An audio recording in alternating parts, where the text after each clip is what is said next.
진술자, 전도자가 사용한 낯선 어휘를 우리가 먼저 이해하는 것이 전도서를 이해하는 데 큰 도움이라고 생각합니다. 전도서 내에서 진술자, 전도자가 쓰는 용어가 네 가지가 나옵니다. 그 첫째는 전도자라는 말이 등장하는 것이고, 두 번째는 해 아래, 그리고 세 번째는 헛된, 즉 헤벨, 이 단어가 등장하고, 마지막은 바람을 잡는 것 같다, 이렇게 말이 등장하는 것입니다. 이 네 핵심 어휘를 살피기 전에 우리가 먼저 점검할 게 하나가 있습니다. 고도의 수학적 장치입니다. 헛됨과 헤아의 모든 수그럼이 모순적 또는 모호하다는 것을 왜 많이 강조하는 것이냐면, 모든 게 모호한 해 아래 삶에 집착하지 말고 해 위의 삶인 하나님을 경외함에 대한 필요성을 강조하기 위해서 이런 장치가 있다고 생각을 합니다. 먼저 전도자라는 말에 우리는 관심을 갖게 됩니다. 전도서 1장을 펴면 1절 말씀을 통해서 다윗의 아들 예루살렘 왕 전도자의 말씀이란 말을 우리 접하게 됩니다. 여기서 우리는 전도자란 말에 우리가 먼저 주목할 필요가 있다는 거지요. 많은 사람들은 전도자의 정치에 관심을 갖고 있습니다. 전통적으로 전도자를 또는 솔로몬을 바라봅니다. 1장 1절 말씀에 자기 진술이 나옵니다. 나는 다윗의 아들 예루살렘 왕 전도자. 다시 말하면 그는 왕가의 후손이었고 왕의 직위를 감당했던 인물이었기 때문에 우리가 어떻게 보면 바로 솔로몬으로 특정할 수가 있다고 생각합니다. 전도자가 1장과 2장에서 자기의 치적을 많이 고백합니다. 나는 지혜가 있었고, 나는 많은 사업을 했고, 나는 국방에 수고했고, 나는 농장을 경험을 했고, 내 시대에는 번성을 했다. 이런 전도자의 자기 진술이 열왕기 상 4장에 등장하는 솔로몬 치세와 유사성이 참으로 많다는 겁니다. 그래서 솔로몬 치세에 기록했던 열왕기 기록과 함께 전도자의 자기의 업적을 찬양하는 이런 진술이 부합을 바라봤을 경우에 우리가 전도자를 솔로몬으로 특정하는 것이 옳다고 생각합니다. 그런데 일부에서는 여기에 반발합니다. 전도서에 사용된 모든 어휘들 또는 시대 상황들, 이것이 솔로몬 당시라기보다는 기원전 3세기의 헬라 시대가 맞을 것이다. 그래서 일부는 이렇게 말합니다. 전도자가 솔로몬이 아닌 솔로몬의 이름을 차용한 부유했던 유대인이 현재했을 것이다. 그래서 개인적인 생각은 전도서의 전체 문맥과 구조와 내용을 바라본다면 솔로몬으로 특정을 해야 정확하게 해석이 됩니다. 이런 까닭에 저는 전도서의 저자를 솔로몬으로 특정을 하고 오늘 본문의 말씀을 진행하기를 원합니다. 솔로몬은 세 개의 성경 말씀을 남긴 걸로 우리가 알고 있습니다. 이렇다면 전도서의 의미는 나이가 들었던 노년 솔로몬의 고백록이 되는 것입니다. 이제 전도자의 역할에 대한 말씀을 함께 나누겠습니다. 전도자란 말뜻은 히브리어 코헬렛을 번역한 단어입니다. 코헬렛이란 말은 회중을 모으다 또는 자를 수집하다는 칼이란 말이 어근을 갖고 있습니다. 전도자의 기능은 어떤 것이냐면 지혜에 관한 자료를 수집을 하고 이걸 면밀히 검토하고 연구해서 회중을 모은 다음에 그 지혜를 설명하고 가르치는 역할을 담당하는 것이 바로 전도자입니다. 이런 까닭에 전도자에 대한 것을 개혁자 루터는 설교자를 번역했다는 것도 저는 의미 있다고 생각을 합니다. 이런 경우에 전도자는 어떤 자입니까? 설명하는 사람, 가르치는 사람 또는 설교자, 관찰자 이렇게 번역해도 큰 문제가 없다고 생각을 합니다. 우리가 전도서 12장 9절과 10절 말씀을 읽어드리겠습니다. 지혜자여서 여전히 백성들에게 지식을 가르쳤고 또 깊이 생각하고 연구하여 자문을 많이 지었으며 전도자는 힘써 아름다운 말들을 과연나니 진리의 말씀들을 정직하게 기록하였노라. 전도서 말미에 전도자의 역할을 기술하고 있다는 겁니다. 그러면 우리는 어떤 결론을 얻습니까? 전도자의 역할은 바로 교사였고 학자였고 작가였고 경건한 신앙인이었다는 것을 우리가 얻을 수가 있습니다. 전도자가 사용한 두 번째 핵심 언어는 해 아래라는 단어입니다. 전도자가 바라본 세계는 해 아래였습니다. 이 땅의 삶을 전도자는 관찰했습니다. 해 아래의 삶을 우리가 쉽게 설명하면 하나님께서 인간에 허락하신 삶의 공간, 또 좀 더 세분화시킨다면 인간이 사는 삶의 각 부자를 말하고 있는 것입니다. 해 아래의 삶이라는 것은 좀 더 확장을 시키면 하나님이 없는 삶이라는 걸로 의미가 부여됩니다. 일반적으로 해 아래의 삶이라는 것은 인간의 삶의 공간을 말하지만 이거를 종교 의미로 접목시킨다면 하나님이 없는 삶을 말할 수가 있다는 겁니다.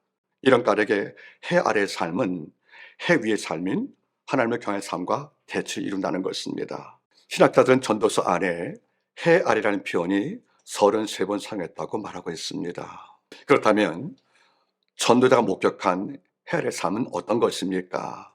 크게 5가지로 구분할 수가 있습니다. 첫째는 공의가 실현되지 않는 현실을 목격을 했습니다. 전도자는 의롭게 살다가 망하는 의인도 봤습니다. 그리고 악인이 심판을 받기는커녕 오히려 장수하고 형통하는 과정을 봤다는 것입니다. 또한 악인이 받을 형벌을 의인이 받고 또 의인이 받을 상을 악인이 받는 이런 부조리를 봤다는 것이 아니겠습니까? 또한 자기가 믿어왔던 신명기 28장 29절에 인과응보의 신학이 무너져버린 현실을 봤기 때문에 그는 헛되다고 고백을 한 것입니다. 더구나 공의가 반드시 집행돼야 할 법정조차 뇌물로 재판이 굳게 되는 현실 때문에 전도자는 전망을 했습니다. 전도자가 해 아래에서 목격한 두 번째 현실은 탐욕스러운 권력자에게 학대받는 약한 자의 모습이었습니다. 특히 전도자는 권력자에게 학대받는 그 이웃이 있는데 또 약한 자가 있는데 이걸 위로할 줄 모르는 이 내용만 현실을 바라보고 많이 낙심을 합니다. 또 같은 약한 자 가운데 어떤 자가 잘 되고 나면 축복하지 못하고 시기하는 현실을 봤을 경우에 전도자가 많이 낙심을 했습니다. 셋째는 노동과 수고로 얻은 재물을 누리지 못하고 죽는 현실을 보았습니다. 자신의 지혜와 지식과 재주를 동원해서 모은 재물을 자신이 아닌 다른 사람에게 상속이 되는 현실을 보고 전도자는 당황을 했습니다. 네 번째로 전도자가 본 것은 지혜자가 우매자보다 분명히 탁월하지만은 죽음 앞에서 지혜자도 어리석은 자도 다 잊혀지는 현실을 봤다는 겁니다. 지혜자의 머리는 눈이 있다. 그래서 모든 사물을 분별한다.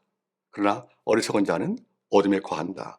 이런 까닭에 지혜자가 분명히 우매자보다 탁월한데 막상 죽음을 겪고 나면 모든 자에게 지혜자나 어리석은 자나 다 잊혀지고 있다는 것이에요. 저는 이렇게 말합니다.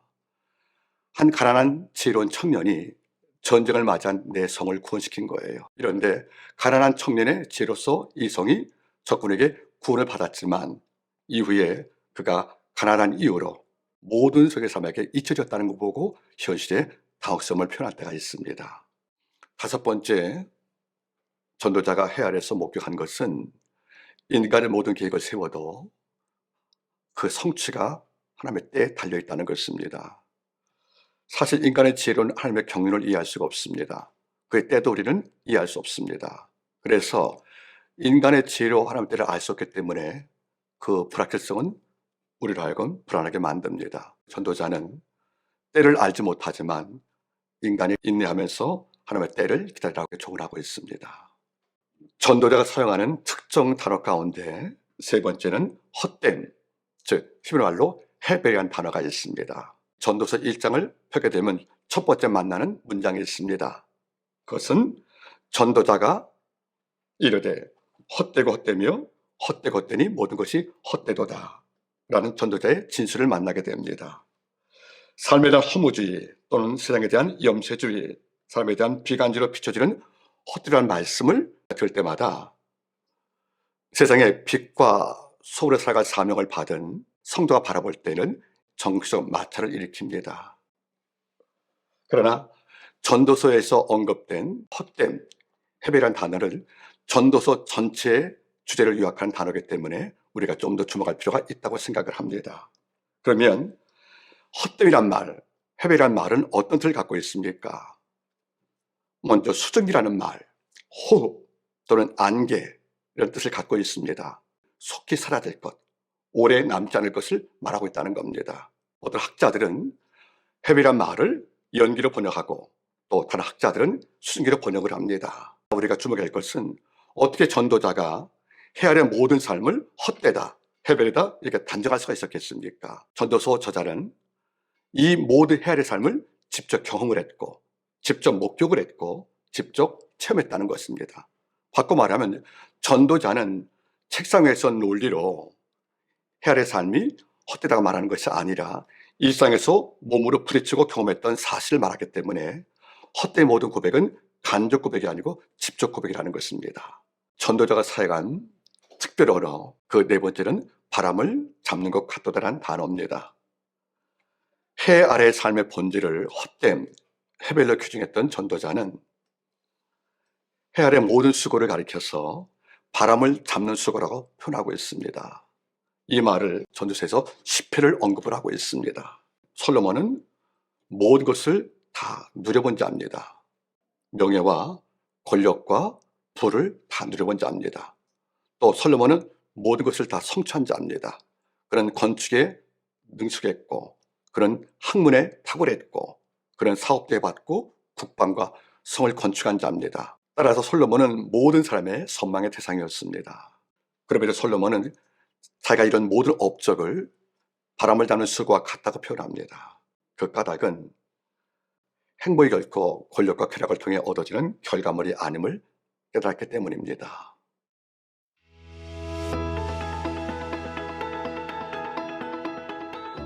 전도서의 주제는 해 아래 삶을 살아가는 인간이 피할 수 없는 헛됨의 삶에 대한 극복과 치유의 말씀을 다루고 있습니다.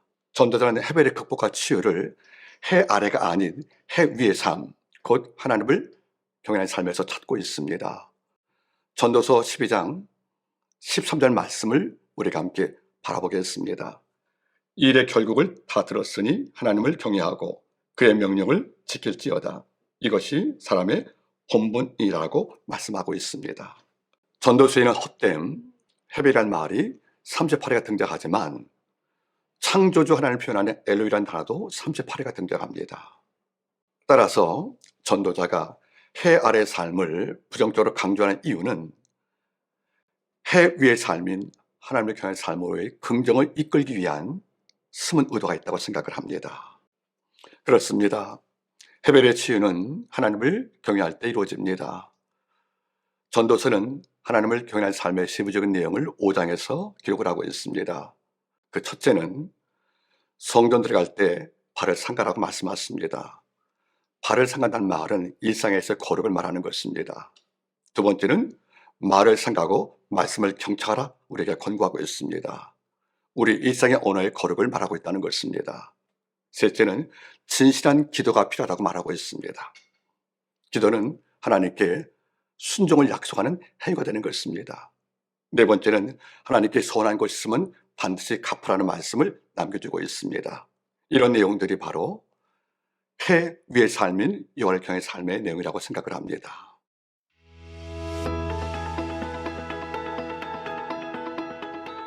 전도서 안에는 우리가 주목해야 할 7가지 메시지가 있습니다.